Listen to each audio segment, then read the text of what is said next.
Hello guys, അപ്പോൾ നമ്മളിന്ന് കൈനഗിരി പോവാണ് ബോട്ടിങ്. അപ്പോൾ നമ്മളിന്ന് കൈനഗിരി പോകാൻ വേണ്ടിയിട്ടായിരുന്നു ഇറങ്ങിയത്.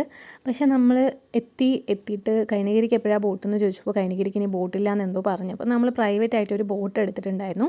പ്രൈവറ്റായി ബോട്ട് എടുത്തിട്ട് പുള്ളിക്കാരൻ നമ്മളൊരു ഐലൻഡിൽ എന്തോ കൊണ്ടുപോകാം, ഐലൻഡ് കാണിച്ചു തരാം, ഐലൻഡ് ചുറ്റി കറങ്ങിയിട്ട് വരാമെന്നാണ് പറഞ്ഞത്. അപ്പോൾ നമ്മളും ബോട്ടിൽ നല്ല അടിച്ച് പൊളിച്ച് നല്ല അടിപൊളിയായിരുന്നു. ബോട്ടിൻ്റെ ഉള്ളിൽ ഇങ്ങനെ ഇരിക്കാൻ പറ്റും. നമുക്ക് എണീച്ച് നിൽക്കാനുള്ള അത്ര ഹൈറ്റ് ഉണ്ടായിരുന്നില്ല, പക്ഷേ റൂഫ് ടോപ്പിൽ കയറി ഇരിക്കാൻ പറ്റും.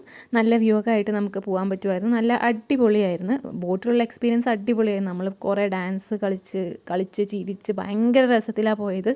അത് കഴിഞ്ഞ് നമ്മളുടെ വിചാരം എന്താണെന്ന് വെച്ചാൽ അവിടെ നമ്മളെ ഒരു ഐലൻഡിൽ നിർത്തിക്കും, എന്നിട്ട് നമ്മൾ അവിടെയൊക്കെ ചുറ്റിക്കറങ്ങും, എന്നിട്ട് ബോട്ടിൽ തിരിച്ചു കൊണ്ടുവരും. അങ്ങനെയായിരുന്നു. ഇത് നമ്മൾ കുറേ നേരം ഐലൻഡ് എത്തും എന്ന് പറഞ്ഞിട്ട് ഇങ്ങനെ ഇരിക്കുകയായിരുന്നു. അപ്പോഴാണ് പുള്ളി നമ്മൾ എവിടെയാണോ കയറ്റി വിട്ടത് അവിടെ കൊണ്ട് ഇറക്കി. പുള്ളി ഒന്ന് ചായ കുടിക്കാൻ നിർത്തിയിട്ടുണ്ടായിരുന്നു. ഇനി അതാണോ ഐലൻഡെന്നും മനസ്സിലായില്ല. അപ്പം ഞങ്ങൾ ബോട്ടിൽ നമ്മൾ കുറേ ആസ്വദിച്ചല്ലോ എന്ന് ആശ്വസിച്ച് ഇറങ്ങി വന്നു. അപ്പോൾ അത്രയേ ഉള്ളൂ ഗൈസ്.